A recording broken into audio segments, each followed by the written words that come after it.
Capítulo 5. Pero desnoyers insistía en no saberlo. Nada había visto, y como sus palabras eran acogidas con un gesto de maliciosa duda, prefirió callarse. Su excelencia, espíritu superior, incapaz de incurrir en las credulidades del vulgo, intervino para restablecer los hechos. Lo del asesinato tal vez no era cierto. Los periódicos alemanes podían exagerar con la mejor buena fe. Precisamente pocas horas antes le había hecho saber el Estado Mayor General la retirada del gobierno francés a Burdeos. Pero lo de la sublevación del pueblo de París y su pelea con la tropa era indiscutible. El señor lo ha visto sin duda, pero no quiere decirlo. Desnoyers tuvo que contradecir al personaje, pero su negativa ya no fue escuchada. París. Este nombre había hecho brillar los ojos, excitando la verbosidad de todos. Deseaban llegar cuanto antes á la vista de la Torre Eiffel, entrar victoriosos en la ciudad, para saciarse de las privaciones y fatigas de un mes de campaña. Eran adoradores de la gloria militar, consideraban la guerra necesaria para la vida, y sin embargo se lamentaban de los sufrimientos que les proporcionaba. El conde exhaló una queja de artista. Lo que me ha perjudicado la guerra, dijo con languidez. Este invierno iban á estrenar en París un baile mío. Todos protestaron de su tristeza. Su obra sería impuesta después del triunfo, y los franceses tendrían que aplaudirla. No es lo mismo, continuó el conde. Confieso que amo á París.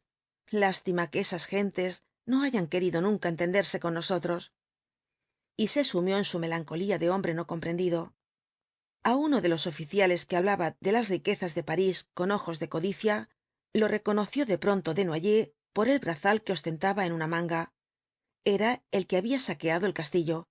Como si adivinase sus pensamientos, el comisario se excusó. Es la guerra, señor. Lo mismo que los otros. La guerra había que pagarla con los bienes de los vencidos. Era el nuevo sistema alemán, la vuelta saludable á la guerra de los tiempos remotos, tributos impuestos á las ciudades y saqueo aislado de las casas. De este modo se vencían las resistencias del enemigo, y la guerra terminaba antes. No debía entristecerse por el despojo. Sus muebles y alhajas serían vendidos en Alemania. Podía hacer una reclamación al gobierno francés para que le indemnizase después de la derrota. Sus parientes de Berlín apoyarían la demanda. Desnoyers oyó con espanto tales consejos. Qué mentalidad la de aquellos hombres. ¿Estaban locos o querían reírse de él? Al terminar el almuerzo, algunos oficiales se levantaron, requiriendo sus sables para cumplir actos del servicio. El capitán von Hartrott también se levantó. Necesitaba volver al lado de su general. Había dedicado bastante tiempo á las expansiones de familia. El tío le acompañó hasta el automóvil. Moltkecito se excusaba una vez más de los desperfectos y despojos sufridos por el castillo. Es la guerra. Debemos ser duros para que resulte breve. La verdadera bondad consiste en ser crueles, porque así el enemigo aterrorizado se entrega más pronto y el mundo sufre menos. Don Marcelo levantó los hombros ante el sofisma. Estaban en la puerta del edificio. El capitán dio órdenes á un soldado, y éste volvió poco después con un pedazo de tiza que servía para marcar las señales del alojamiento. Von Hartrott deseaba proteger á su tío, y empezó á trazar una inscripción en la pared junto á la puerta. Bitte nicht plunder, es sin freundlich Leut. Luego la tradujo en vista de las repetidas preguntas del viejo. Quiere decir, se ruega no saquear. Los habitantes de esta casa son gente amable, gente amiga. Ah, no. Desnoyers repelió con vehemencia esta protección. Él no quería ser amable. Callaba porque no podía hacer otra cosa. Pero amigo de los invasores de su país. El sobrino borró parte del letrero y sólo dejó el principio. Bitte nicht plündern. Se ruega no saquear. Luego, en la entrada del parque, repitió la inscripción. Consideraba necesario este aviso. Podía irse su excelencia, podían instalarse en el castillo otros oficiales. Von Hartrott había visto mucho, y su sonrisa daba á entender que nada llegaría á sorprenderle, por enorme que fuese. Pero el viejo siguió despreciando su protección y riéndose con tristeza del rótulo. ¿Qué más podían saquear? Ya se habían llevado lo mejor. Adiós, tío. Pronto nos veremos en París. Y el capitán montó en su automóvil, luego de estrechar una mano fría y blanda que parecía repelerle con su inercia. Al volver hacia su casa, vio á la sombra de un grupo de árboles una mesa y sillas. Su excelencia tomaba el café al aire libre y le obligó á sentarse á su lado. Sólo 3 oficiales le acompañaban, gran consumo de licores procedentes de su bodega. Hablaban en alemán entre ellos, y así permaneció don Marcelo cerca de una hora, inmóvil, deseando marcharse y no encontrando el momento oportuno para abandonar su asiento y desaparecer. Se adivinaba fuera del parque un gran movimiento de tropas. Pasaba otro cuerpo de ejército con sordo rodar de marea. Las cortinas de árboles ocultaban este desfile incesante que se dirigía hacia el sur. Un fenómeno inexplicable conmovió la luminosa calma de la tarde. Sonaba á lo lejos un trueno continuo, como si rodase por el horizonte azul una tormenta invisible. El conde interrumpió su conversación en alemán para hablar á Desnoyers, que parecía interesado por el estrépito. Es el cañón. Se ha entablado una batalla. Pronto entraremos en danza. La posibilidad de tener que abandonar su alojamiento, el más cómodo que había encontrado en toda su campaña, le puso de mal humor. La guerra, continuó. Una vida gloriosa, pero sucia y embrutecedora. En todo un mes hoy es el primer día que vivo como un hombre. Como si le atrajesen las comodidades que habría de abandonar en breve, se levantó, dirigiéndose al castillo. 2 alemanes se marcharon hacia el pueblo, y Desnoyers quedó con el otro, ocupado en paladear admirativamente sus licores. Era el jefe del batallón acantonado en Villeblanche. Triste guerra, señor, dijo en francés. De todo el grupo de enemigos, este era el único que había inspirado á don Marcelo un sentimiento vago de atracción. Aunque es un alemán, parece buena persona, pensaba viéndole. Debía haber sido obeso en tiempo de paz, pero ahora ofrecía el exterior suelto y lacio de un organismo que acaba de sufrir una pérdida de volumen. Se adivinaba en él una existencia anterior de tranquila y vulgar sensualidad, una dicha burguesa que la guerra había cortado rudamente. qué vida, señor, siguió diciendo. Que Dios castigue á los que han provocado esta catástrofe. Desnoyers casi estaba conmovido. Vio la Alemania que se había imaginado muchas veces, una Alemania tranquila, dulce, de burgueses un poco torpes y pesados, pero que compensaban su rudeza originaria con un sentimentalismo inocente y poético. Este Blumhardt, al que sus compañeros llamaban Bataillon Commander, era un buen padre de familia. Se lo presentó paseando con su mujer y sus hijos bajo los tilos de una plaza de provincia, escuchando todos con religiosa unción las melodías de una banda militar. Luego lo vio en la cervecería con sus amigos, hablando de problemas metafísicos entre 2 conversaciones de negocios. Era el hombre de la vieja Alemania, un personaje de novela de Goethe. Tal vez las glorias del imperio habían modificado su existencia, y en vez de ir á la cervecería frecuentaba el casino de los oficiales, mientras su familia se mantenía aparte, aislada de los civiles por el orgullo de la casta militar. Pero en el fondo era siempre el alemán bueno, de costumbres patriarcales, pronto á derramar lágrimas ante una escena de familia o un fragmento de buena música. El comandante Blumhardt se acordaba de los suyos que vivían en Cassel. 8 hijos, señor, dijo con un esfuerzo visible para contener su emoción. Los 2 mayores se preparan para ser oficiales. El menor va á la escuela desde este año. Es así. Y señalaba con una mano la altura de sus botas. Temblaba nerviosamente de risa y de pena al recordar á su pequeño.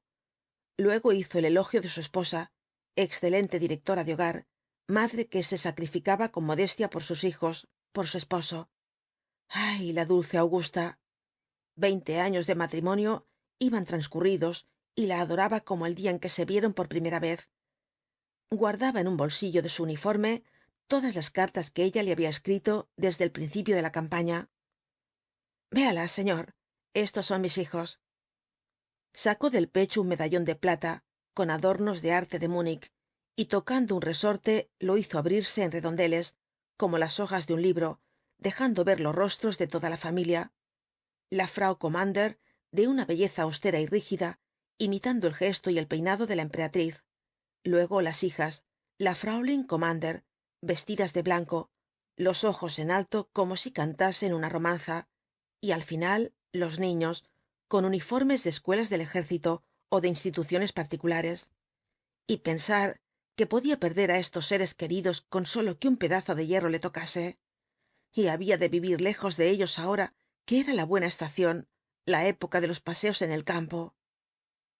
Triste guerra, volvió a repetir. Que Dios castigue a los ingleses. Con una solicitud que conmovió a don Marcelo, le hizo preguntas á su vez acerca de su familia. Se apiadó al enterarse de lo escasa que era su prole. Sonrió un poco ante el entusiasmo con que el viejo hablaba de su hija, saludando á la Fraulein Chichi como un diablillo gracioso. Puso el gesto compungido al saber que el hijo le había dado grandes disgustos con su conducta. Simpático comandante. Era el primer hombre dulce y humano que encontraba en el infierno de la invasión. En todas partes hay buenas personas, se dijo. Deseó que no se moviese del castillo. Si habían de continuar allí los alemanes, mejor era tenerle a él que a otros. Una ordenanza vino á llamar á don Marcelo de parte de su excelencia. Encontró al conde en su propio dormitorio, luego de pasar por los salones con los ojos cerrados para evitarse el dolor de una cólera inútil. Las puertas estaban forzadas, los suelos sin alfombras, los huecos sin cortinajes. Sólo los muebles rotos en los primeros momentos ocupaban sus antiguos lugares. Los dormitorios habían sido saqueados con más método, desapareciendo únicamente lo que no era de utilidad inmediata. El haberse alojado en ellos el día antes el general con todo su séquito les había librado de una destrucción caprichosa. El conde le recibió con la cortesía de un gran señor que desea atender á sus invitados. No podía consentir que Herr Desnoyers, pariente de un von Hartrott, al que recordaba vagamente haber visto en la corte, viviese en la habitación de los porteros. Debía ocupar su dormitorio, aquella cama solemne como un catafalco con penachos y columnas, que había tenido el honor de servir horas antes á un ilustre general del imperio. Yo prefiero dormir aquí. Esta otra habitación va mejor con mis gustos. Había entrado en el dormitorio de la señora Desnoyers, admirando su mueblaje Luis XV, de una autenticidad preciosa, con los oros apagados y los paisajes de sus tapicerías obscurecidos por el tiempo. Era una de las mejores compras de don Marcelo. El conde sonrió con un menosprecio de artista al recordar al jefe de la intendencia encargado del saqueo oficial. ¡Qué asno! Pensar que esto lo ha dejado por viejo y feo. Luego miró de frente al dueño del castillo. Señor Desnoyers, creo no cometer ninguna incorrección, y hasta me imagino que interpreto sus deseos al manifestarle que estos muebles me los llevo yo. Serán un recuerdo de nuestro conocimiento, un testimonio de nuestra amistad que ahora empieza. Si esto queda aquí, corre peligro de ser destruido. Los guerreros no están obligados a ser artistas. Yo guardaré estas preciosidades en Alemania, y usted podrá verlas cuando quiera. Ahora todos vamos a ser unos. Mi amigo el emperador se proclamará soberano de los franceses. Desnoyers permaneció silencioso. ¿Qué podía contestar al gesto de ironía cruel, a la mirada con que el gran señor iba subrayando sus palabras? Cuando termine la guerra, le enviaré un regalo de Berlín, añadió con tono protector. Tampoco contestó el viejo. Miraba en las paredes el vacío que habían dejado varios cuadros pequeños. Eran de maestros famosos del siglo XVIII. También debía haberlos despreciado el comisario por insignificantes. Una ligera sonrisa del conde le reveló su verdadero paradero. Había escudriñado toda la pieza, el dormitorio inmediato que era el de Chichi, el cuarto de baño, hasta el guardarropa femenino de la familia que conservaba unos vestidos de la señorita Desnoyers. Las manos del guerrero se perdieron con delectación en los finos bullones de las telas, apreciando su blanda frescura. Este contacto le hizo pensar en París, en las modas, en las casas de los grandes modistos. La rue de la Paix era el lugar más admirado por él en sus visitas á la ciudad enemiga. Don Marcelo percibió la fuerte mezcla de perfumes que exhalaban su cabeza, sus bigotes, todo su cuerpo. Varios frascos del tocador de las señoras estaban sobre la chimenea. qué suciedad la guerra, dijo el alemán. Esta mañana he podido tomar un baño después de una semana de abstinencia. A media tarde tomaré otro. A propósito, querido señor, estos perfumes son buenos, pero no son elegantes. Cuando tenga el gusto de ser presentado á las señoras, les daré las señas de mis proveedores. Yo uso en mi casa esencias de Turquía. Tengo muchos amigos allá. Al terminar la guerra haré un envío á la familia.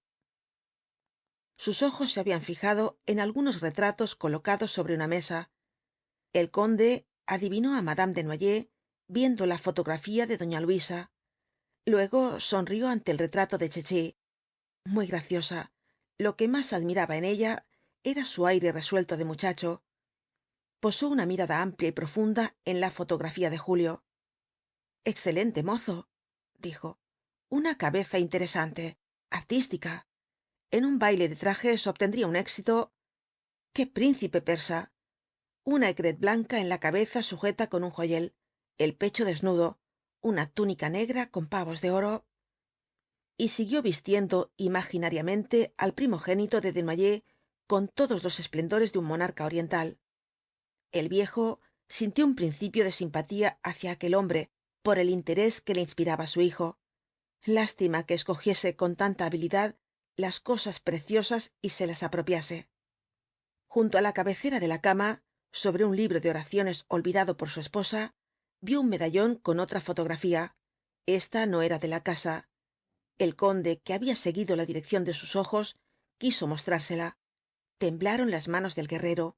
Su altivez, desdeñosa é irónica, desapareció de golpe. Un oficial de húsares de la muerte sonreía en el retrato, contrayendo su perfil enjuto y curvo de pájaro de pelea bajo el gorro adornado con un cráneo y dos fémurs. Mi mejor amigo, dijo con voz algo temblorosa, el ser que más amo en el mundo, y pensar que tal vez se bate en estos momentos y pueden matarlo, pensar que yo también puedo morir.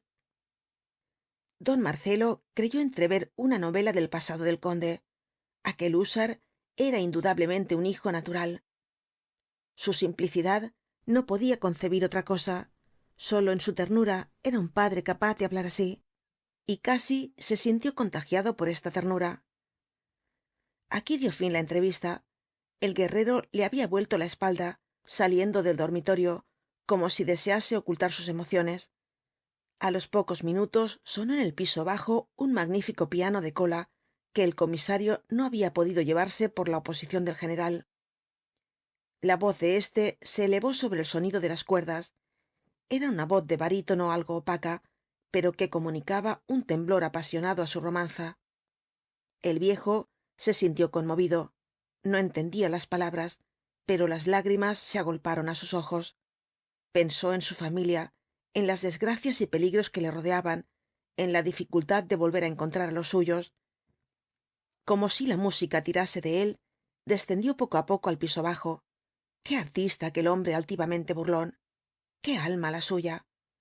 Los alemanes engañaban á primera vista con su exterior rudo y su disciplina, que les hacía cometer sin escrúpulo las mayores atrocidades. Había que vivir en intimidad con ellos para apreciarlos tales como eran. Cuando cesó la música, estaba en el puente del castillo. Un suboficial contemplaba las evoluciones de los cisnes en las aguas del foso. Era un joven doctor en derecho que desempeñaba la función de secretario cerca de su excelencia, un hombre de universidad movilizado por la guerra. Al hablar con don Marcelo, reveló inmediatamente su origen. Le había sorprendido la orden de partida estando de profesor en un colegio privado y en vísperas de casarse. Todos sus planes habían quedado deshechos. ¡Qué calamidad, señor!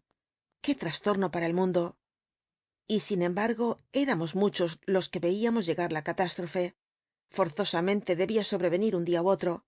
El capitalismo, el maldito capitalismo tiene la culpa. El suboficial era socialista.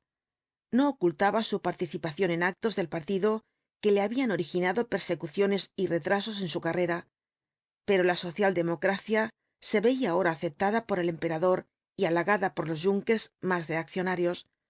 Todos eran unos. Los diputados del partido formaban en el Reichstag el grupo más obediente al gobierno. Él sólo guardaba de su pasado cierto fervor para anematizar al capitalismo culpable de la guerra. Desnoyers se atrevió a discutir con este enemigo que parecía de carácter dulce y tolerante. ¿No sería el verdadero responsable el militarismo alemán? ¿No habría buscado y preparado el conflicto, impidiendo todo arreglo con sus arrogancias? Negó rotundamente el socialista. Sus diputados apoyaban la guerra, y para hacer esto sus motivos tendrían. Se notaba en él la supeditación á la disciplina, la eterna disciplina germánica, ciega y obediente, que gobierna hasta a los partidos avanzados. En vano el francés repitió argumentos y hechos, todo cuanto había leído desde el principio de la guerra. Sus palabras resbalaron sobre la dureza de este revolucionario acostumbrado á delegar las funciones del pensamiento. quién sabe, acabó por decir, tal vez nos hayamos equivocado, pero en el instante actual todo está confuso. Faltan elementos de juicio para formar una opinión exacta. Cuando termine el conflicto, conoceremos á los verdaderos culpables, y si son los nuestros, les exigiremos responsabilidad. Sintió ganas de reír Desnoyers ante esta candidez. Esperar al final de la guerra para saber quién era el culpable. Y si el imperio resultaba vencedor, ¿qué responsabilidad iban á exigirle, en pleno orgullo de la victoria, ellos que se habían limitado siempre á las batallas electorales sin el más leve intento de rebeldía? Sea quien sea el autor, continuó el suboficial, esta guerra es triste. ¿Cuántos hombres muertos? Yo estuve en Charleroi. Hay que ver de cerca la guerra moderna. Venceremos. Vamos á entrar en París, según dicen, pero caerán muchos de los nuestros antes de obtener la última victoria. Y para alejar las visiones de muerte fijas en su pensamiento, siguió con los ojos la marcha de los cisnes, ofreciéndoles pedazos de pan que les hacían torcer el curso de su natación lenta y majestuosa. El conserje y su familia pasaban el puente con frecuentes entradas y salidas. Al ver á su señor en buenas relaciones con los invasores, habían perdido el miedo que los mantenía recluidos en su vivienda. A la mujer le parecía natural que don Marcelo viese reconocida su autoridad por aquella gente. El amo siempre es el amo. Y como si hubiese recibido una parte de esta autoridad, entraba sin temor en el castillo, seguida de su hija, para poner en orden el dormitorio del dueño. Querían pasar la noche cerca de él, para que no se viese solo entre los alemanes. Las dos mujeres trasladaron ropas y colchones desde el pabellón al último piso. El conserje estaba ocupado en calentar el segundo baño de su excelencia. Su esposa lamentaba con gestos desesperados el saqueo del castillo.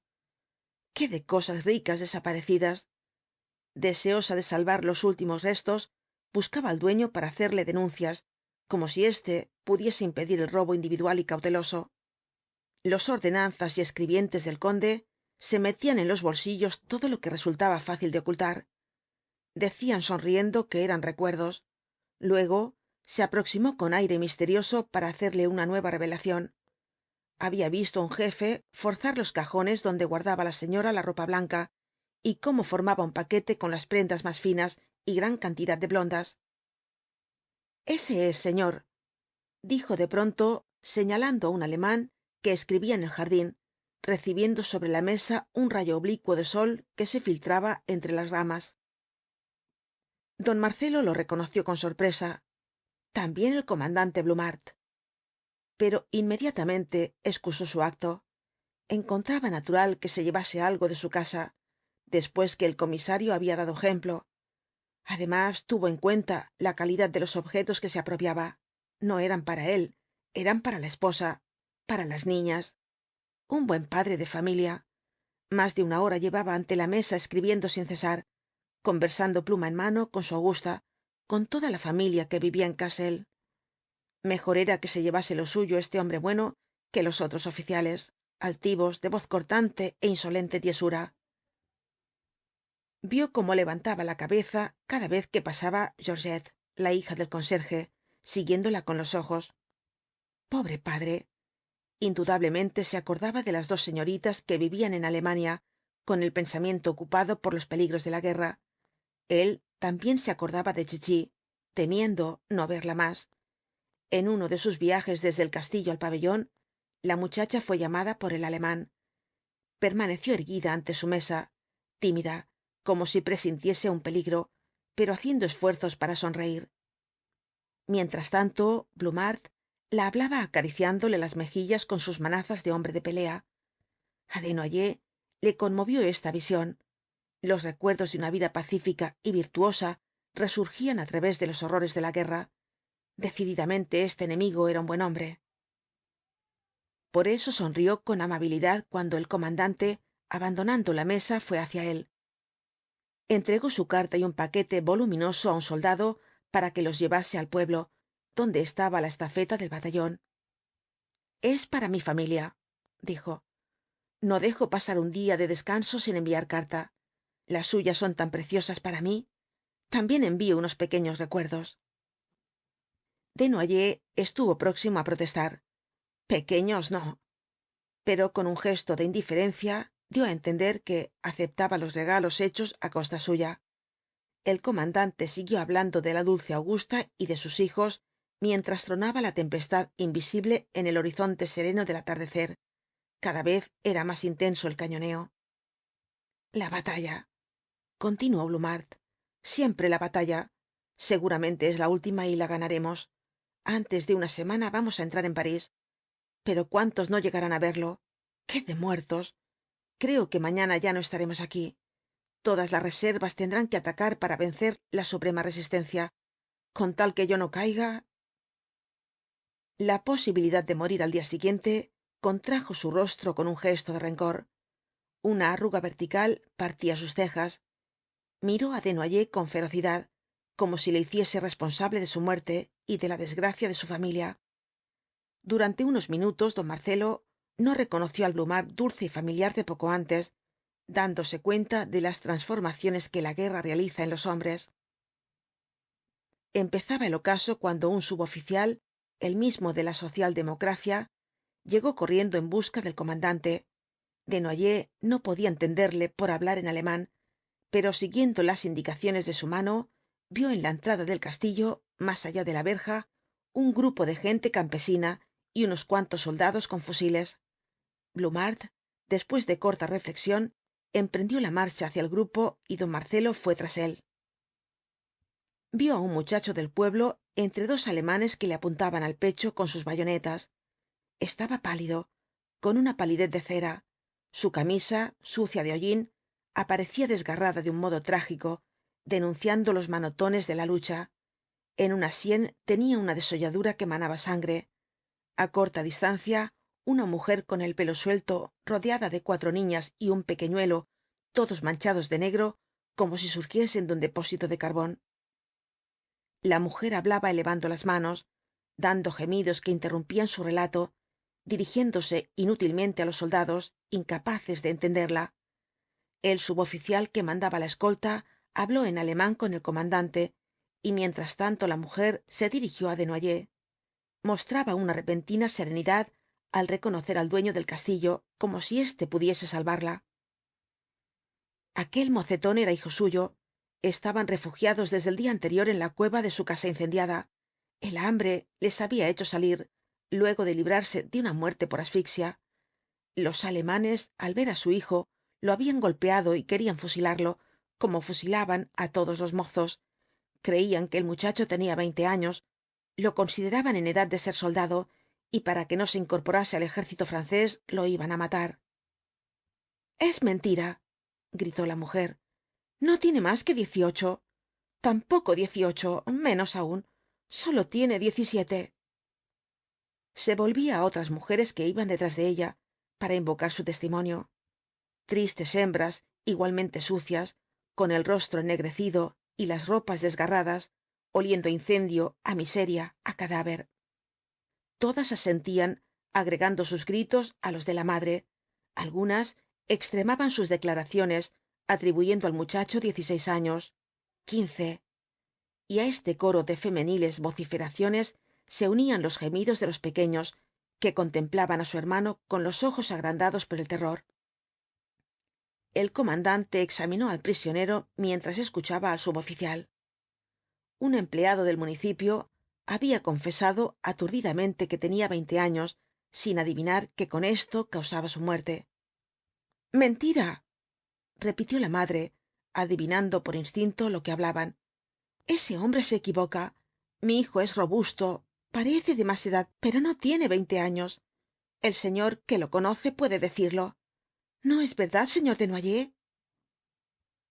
Al ver reclamado su auxilio por la desesperación maternal, creyó don Marcelo que debía intervenir y habló al comandante. Conocía mucho á este mozo, no recordaba haberlo visto nunca, y le creía menor de 20 años. Y aunque los tuviera, añadió, ¿es eso un delito para fusilar a un hombre? Blumhardt no contestaba. Desde que había recobrado sus funciones de mando, parecía ignorar la existencia de don Marcelo. Fué á decir algo, á dar una orden, pero vaciló. Era mejor consultar á su excelencia, y viendo que se dirigía al castillo, Desnoyers marchó á su lado. comandante, esto no puede ser, comenzó diciendo, esto carece de sentido. Fusilar á un hombre por la sospecha de que puede tener 20 años. Pero el comandante callaba y seguía caminando. Al pasar el puente, oyeron los sonidos del piano. Esto pareció de buen augurio á Desnoyers. Aquel artista que le conmovía con su voz apasionada iba á decir la palabra salvadora. Al entrar en el salón, tardó en reconocer á su excelencia. Vio un hombre ante el piano llevando por toda vestidura una bata japonesa, un kimono femenil de color rosa, con pájaros de oro, perteneciente á su chichi. En otra ocasión hubiese lanzado una carcajada al contemplar á este guerrero enjuto, huesoso, de ojos crueles, sacando por las mangas sueltas unos brazos nervudos, en una de cuyas muñecas seguía brillando la pulsera de oro. Había tomado el baño y retardaba el momento de recobrar su uniforme, deleitándose con el sedoso contacto de la túnica femenina, igual á sus vestiduras orientales de Berlín. Blumhardt no manifestó la más leve extrañeza ante el aspecto de su general. Erguido militarmente, habló en su idioma, mientras el conde le escuchaba con aire aburrido, pasando sus dedos sobre las teclas. Una ventana próxima dejaba visible la puesta del sol, envolviendo en un nimbo de oro el piano y el ejecutante. La poesía del ocaso entraba por ella, susurros del ramaje, cantos moribundos de pájaros, zumbidos de insectos que brillaban como chispas bajo el último rayo solar.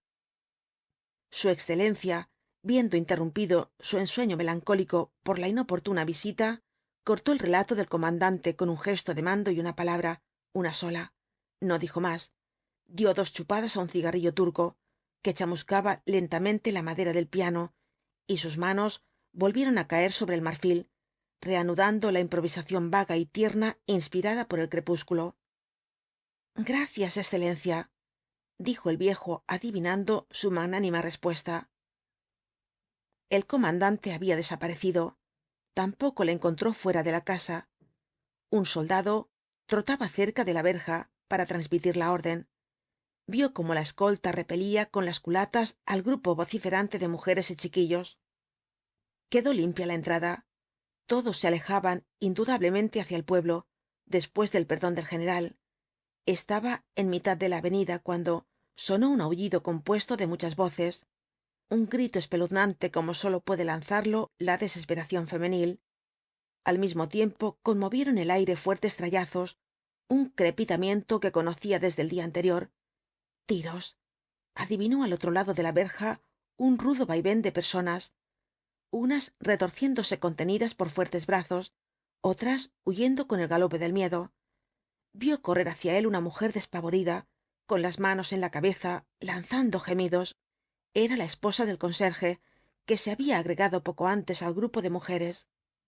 no vaya, señor, gritó cortándole el paso. lo han matado. Acaban de fusilarle. Don Marcelo quedó inmóvil por la sorpresa. Fusilado. y la palabra del general. corrió hacia el castillo sin darse cuenta de lo que hacía y se vio de pronto en el salón. Su excelencia continuaba ante el piano.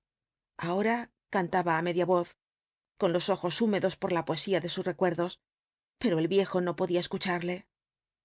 excelencia, lo han fusilado. Acaban de matarle á pesar de la orden.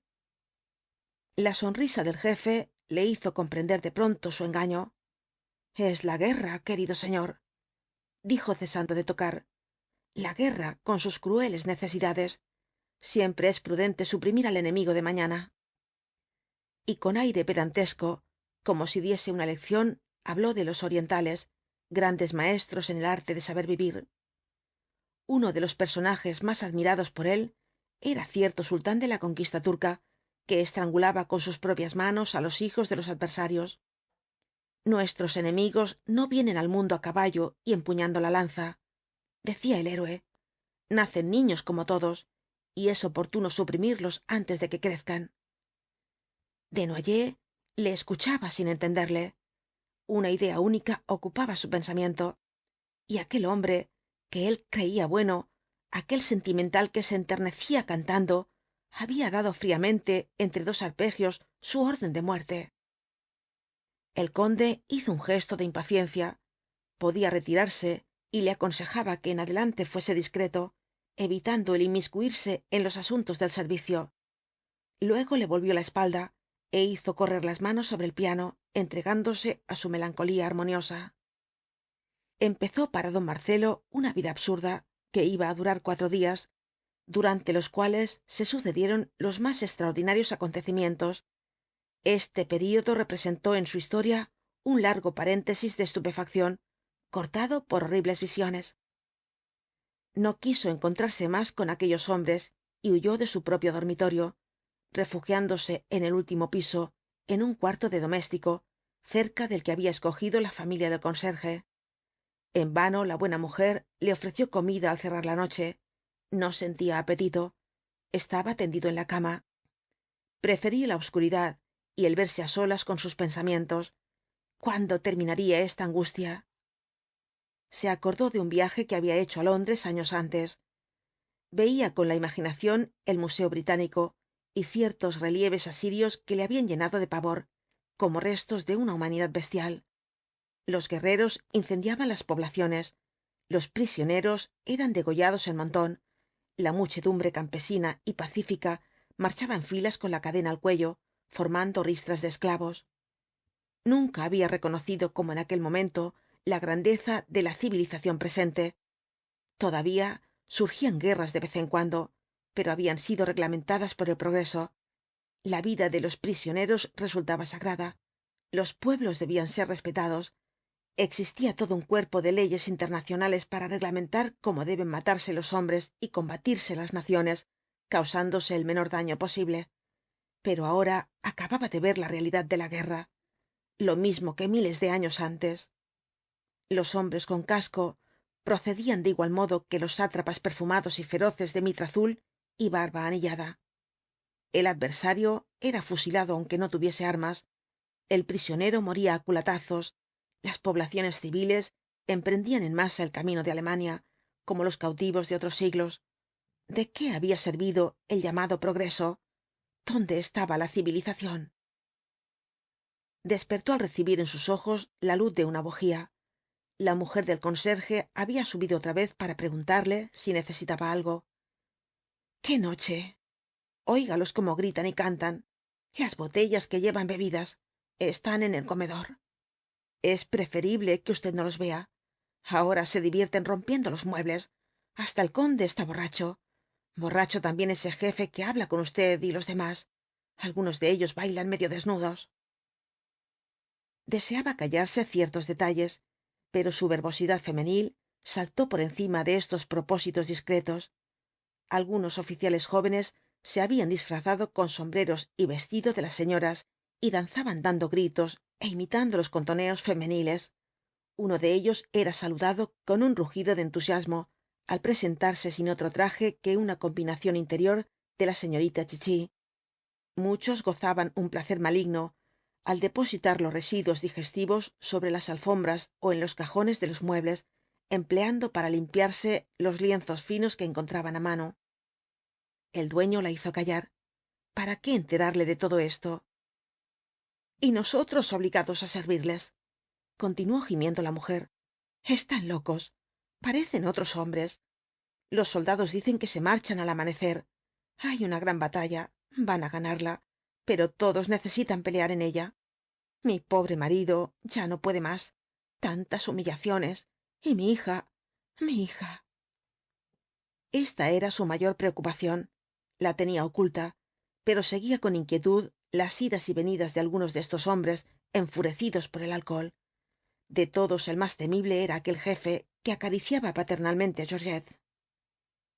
El miedo por la seguridad de su hija le hizo marcharse después de lanzar nuevos lamentos. Dios no se acuerda del mundo. Ah, ¿qué será de nosotros? Ahora permaneció desvelado don Marcelo. Por la ventana abierta entraba la luz tenue de una noche serena. Seguía el cañoneo, prolongándose el combate en la obscuridad. Al pie del castillo entonaban los soldados un cántico lento y melódico que parecía un salmo. Del interior del edificio subió hasta él un estrépito de carcajadas brutales, ruido de muebles que se rompían, correteos de regocijada persecución. ¿Cuándo podría salir de este infierno? Transcurrió mucho tiempo. No llegó á dormirse, pero fué perdiendo poco á poco la noción de lo que le rodeaba. De pronto se incorporó. Cerca de él, en el mismo piso, una puerta se había rajado con sordo crujido, no pudiendo resistir varios empujones formidables. Sonaron gritos de mujer, llantos, súplicas desesperadas, ruido de lucha, pasos vacilantes, choques de cuerpos contra las paredes. Tuvo el presentimiento de que era Georgette la que gritaba y se defendía. Antes de poner los pies en el suelo, oyó una voz de hombre, la de su conserje, estaba seguro. ¡Ah, bandido! Luego el estrépito de una segunda lucha. Un tiro. Silencio. Al salir al amplio corredor, que terminaba en la escalera, vio luces y muchos hombres que subían en tropel saltando los peldaños. Casi cayó al tropezar con un cuerpo del que se escapaba un rugido de agonía. El conserje estaba á sus pies, agitando el pecho con movimiento de fuelle. Tenía los ojos vidriosos y desmesuradamente abiertos. Su boca se cubría de sangre. Junto á él brillaba un cuchillo de cocina. Después vio á un hombre con un revólver en la diestra, conteniendo al mismo tiempo con la otra mano una puerta rota que alguien intentaba abrir desde adentro. Lo reconoció á pesar de su palidez verdosa y del extravío de su mirada. Era Blumhardt, un Blumhardt nuevo, con una expresión bestial de orgullo y de insolencia que infundía espanto. Se lo imaginó recorriendo el castillo en busca de la presa deseada, la inquietud del padre siguiendo sus pasos, los gritos de la muchacha, la lucha desigual entre el enfermo con su arma de ocasión y aquel hombre de guerra sostenido por la victoria. La cólera de los años juveniles despertó en él audacia arrolladora. ¿Qué le importaba morir? ¡Ah, bandido! Rugió como el otro, y con los puños cerrados marchó contra el alemán. Este le puso el revólver ante los ojos, sonriendo fríamente. Iba á disparar, pero en el mismo instante Desnoyers cayó al suelo, derribado por los que acababan de subir. Recibió varios golpes. Las pesadas botas de los invasores le martillearon con su taconeo. Sintió en su rostro un chorro caliente. Sangre. No sabía si era suya o de aquel cuerpo en el que se iba apagando el jadeo mortal. Luego se vio elevado del suelo por varias manos que le empujaban ante un hombre. Era su excelencia, con el uniforme desabrochado y oliendo á vino. Sus ojos temblaban lo mismo que su voz. Mi querido señor, dijo intentando recobrar su ironía mortificante, le aconsejé que no interviniese en nuestras cosas y no me ha hecho caso. Sufra las consecuencias de su falta de discreción. Dio una orden y el viejo se sintió impelido escalera abajo hasta las cuevas. Los que le conducían eran soldados al mando de un suboficial. Reconoció al socialista. El joven profesor era el único que no estaba ebrio, pero se mantenía erguido, inabordable, con la ferocidad de la disciplina. Lo introdujo en una pieza abovedada, sin otro respiradero que un ventanuco a ras del suelo. Muchas botellas rotas y 2 cajones con alguna paja era todo lo que había en la cueva. Ha insultado usted á un jefe, dijo el suboficial rudamente, y es indudable que lo fusilarán al amanecer. Su única salvación consiste en que siga la fiesta y le olviden. Como la puerta estaba rota, lo mismo que todas las del castillo, hizo colocar ante ella un montón de muebles y cajones. Don Marcelo pasó el resto de la noche atormentado por el frío. Era lo único que le preocupaba en aquel momento. Había renunciado á la vida. Hasta la imagen de los suyos se fué borrando de su memoria. Trabajó en la oscuridad para acomodarse sobre los 2 cajones, buscando el calor de la paja.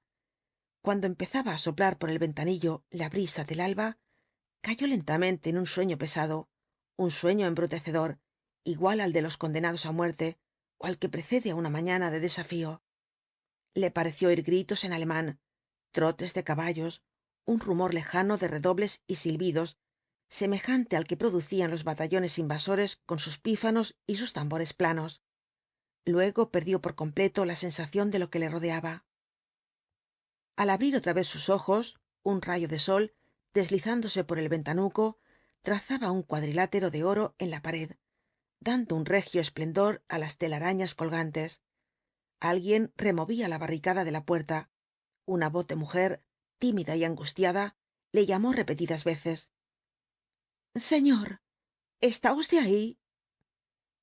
Levantándose de un salto, quiso prestar ayuda á este trabajo exterior, y empujó la puerta vigorosamente. Pensó que los invasores se habían ido.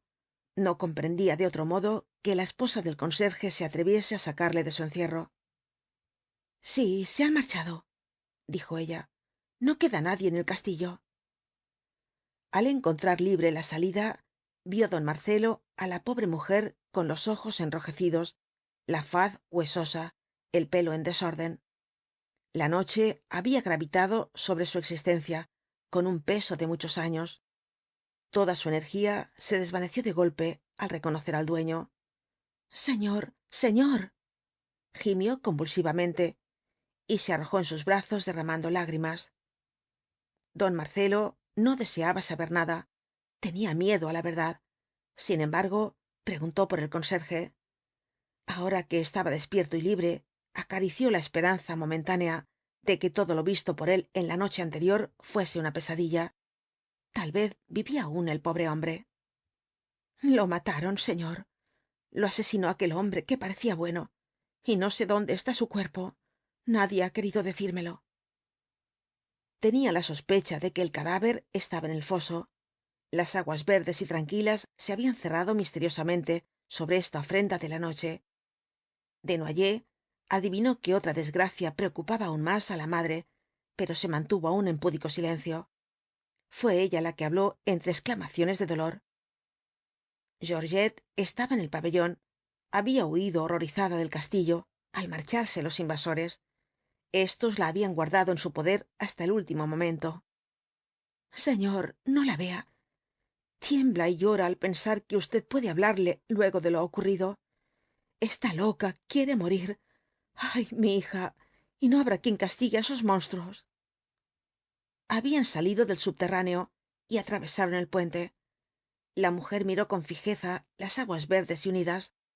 El cadáver de un cisne flotaba sobre ellas. Antes de partir, mientras ensillaban sus caballos, 2 oficiales se habían entretenido cazando a tiros de revólver los habitantes de la laguna. Las plantas acuáticas tenían sangre. Entre sus hojas flotaban unos bullones blancos y flácidos, como lienzos escapados de las manos de una lavandera. Don Marcelo y la mujer cambiaron una mirada de lástima. Se compadecieron mutuamente al contemplar á la luz del sol su miseria y su envejecimiento. Ella sintió renacer sus energías al pensar en la hija. El paso de aquellas gentes lo había destruido todo. No quedaba en el castillo otro alimento que unos pedazos de pan duro, olvidados en la cocina. Y hay que vivir, señor. Hay que vivir aunque solo sea para ver cómo los castiga Dios. El viejo levantó los hombros con desaliento. ¿Dios? Pero aquella mujer tenía razón. Había que vivir. Con la audacia de su primera juventud, cuando navegaba por los mares infinitos de tierra, del Nuevo Mundo guiando tropas de reses, se lanzó fuera de su parque. Vio el valle rubio y verde, sonriendo bajo el sol, los grupos de árboles, los cuadrados de tierra amarillenta, con las barbas duras del rastrojo, los setos en los que cantaban pájaros, todo el esplendor veraniego de una campiña cultivada y peinada durante 15 siglos por docenas y docenas de generaciones. Y sin embargo se consideró solo, á merced del destino, expuesto á perecer de hambre, más solo que cuando atravesaba las horrendas alturas de los Andes, las tortuosas cumbres de roca y nieve, envueltas en un silencio mortal, interrumpido de tarde en tarde por el aleteo del cóndor. Nadie. Su vista no distinguió un solo punto movible, todo fijo, inmóvil, cristalizado, como si se contrajese de pavor ante el trueno, que seguía rodando en el horizonte. Se encaminó al pueblo, masa de paredones negros de la que emergían varias casuchas intactas y un campanario sin tejas, con la cruz torcida por el fuego. Nadie tampoco en sus calles, sembradas de botellas, de maderos chamuscados, de cascotes cubiertos de hollín. Los cadáveres habían desaparecido, pero un hedor nauseabundo de grasa descompuesta, de carne quemada, parecía agarrarse á las fosas nasales. Lo atravesó todo hasta llegar al sitio ocupado por la barricada de los dragones. Aún estaban las carretas á un lado del camino. Vio un montículo de tierra en el mismo lugar del fusilamiento. 2 pies y una mano asomaban á ras del suelo. Al aproximarse, se desprendieron unos bultos negros de esta fosa poco profunda, que dejaba al descubierto los cadáveres. Un tropel de alas duras batió el espacio, alejándose con graznidos de cólera. Volvió sobre sus pasos, gritaba ante las casas menos destrozadas, introducía su cabeza por puertas y ventanas limpias de obstáculos o con hojas de madera á medio consumir.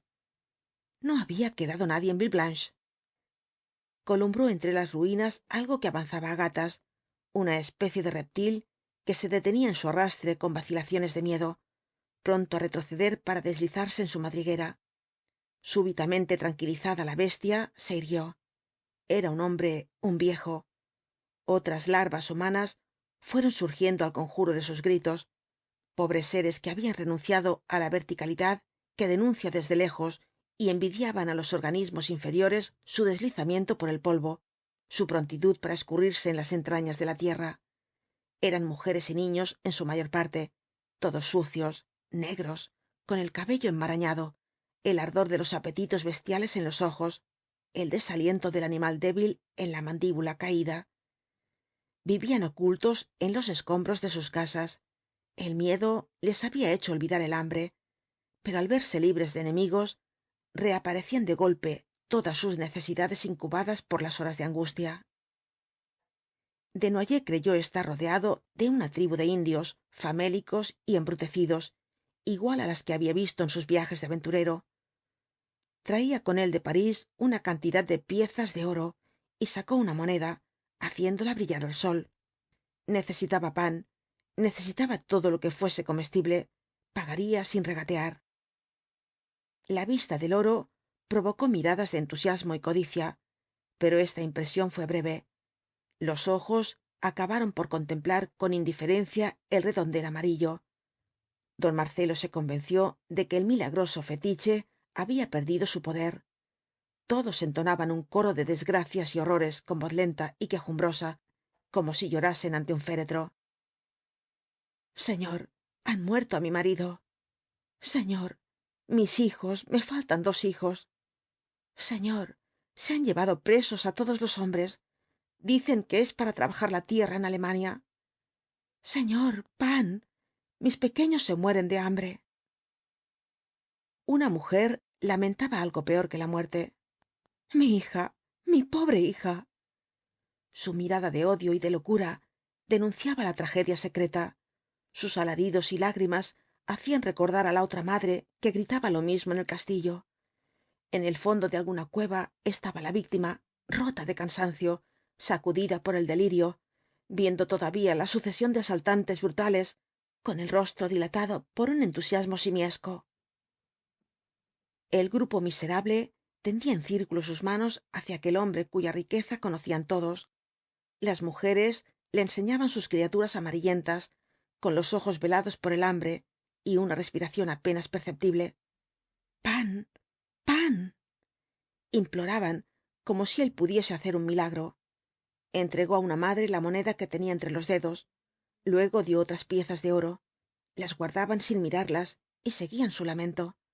pan pan y él había ido hasta allí para hacer la misma súplica. Huyó reconociendo la inutilidad de su esfuerzo. Cuando regresaba desesperado á su propiedad, encontró grandes automóviles y hombres á caballo que llenaban el camino formando larguísimo convoy. Seguían la misma dirección que él.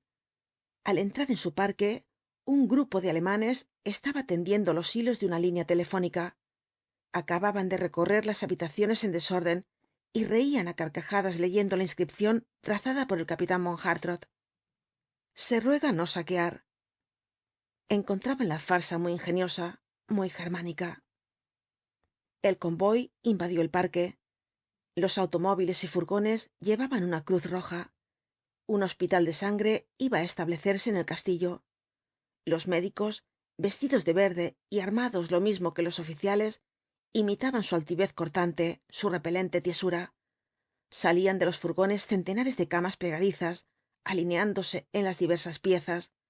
Los muebles que aún quedaban fueron arrojados en un montón al pie de los árboles. Grupos de soldados obedecían con prontitud mecánica las órdenes breves é imperiosas. Un perfume de botica, de drogas concentradas, se esparció por las habitaciones, mezclándose con el fuerte olor de los antisépticos que habían rociado las paredes para borrar los residuos de la orgía nocturna. Vio después mujeres vestidas de blanco, mocetonas de mirada azul y pelo de cáñamo. Tenían un aspecto grave, duro, austero, implacable. Empujaron repetidas veces á Desnoyers como si no le viesen. Parecían monjas, pero con revólver debajo del hábito. A mediodía empezaron á llegar otros automóviles, atraídos por la enorme bandera blanca con una cruz roja que había empezado á ondear en lo alto del castillo. Venían de la parte del Marne. Su metal estaba abollado por los proyectiles, sus vidrios tenían roturas en forma de estrella. Bajaban de su interior hombres y más hombres, unos por su pie, otros en camillas de lona, rostros pálidos y rubicundos, perfiles aquilinos y achatados, cabezas rubias y cráneos envueltos en turbantes blancos con manchas de sangre, bocas que reían con risa de bravata y bocas que gemían con los labios azulados, mandíbulas sostenidas por vendajes de momia, gigantes que no mostraban destrozos aparentes y estaban en la agonía, cuerpos informes rematados por una testa que hablaba y fumaba, piernas con piltrafas colgantes que esparcían un líquido rojo entre los lienzos de la primera cura, brazos que pendían inertes como ramas secas, uniformes desgarrados en los que se notaba el trágico vacío de los miembros ausentes. La avalancha de dolor se esparció por el castillo. A las pocas horas todo él estaba ocupado. No había un lecho libre. Las últimas camillas quedaron á la sombra de los árboles. Funcionaban los teléfonos incesantemente. Los operadores, puestos de mandil, iban de un lado á otro, trabajando con rapidez. La vida humana era sometida á los procedimientos salvadores con rudeza y celeridad. Los que morían dejaban una cama libre á los otros que iban llegando. Desnoyers vio cestos que goteaban, llenos de carne informe, piltrafas, huesos rotos, miembros enteros. Los portadores de estos residuos iban al fondo de su parque para enterrarlos en una plazoleta que era el lugar favorito de las lecturas de chichi. Soldados formando parejas llevaban objetos envueltos en sábanas que el dueño del castillo reconocía como suyas. Estos bultos eran cadáveres. El parque se convertía en cementerio. Ya no bastaba la plazoleta para contener los muertos y los residuos de las curas. Nuevas fosas se iban abriendo en las inmediaciones. Los alemanes armados de palas habían buscado auxiliares para su fúnebre trabajo.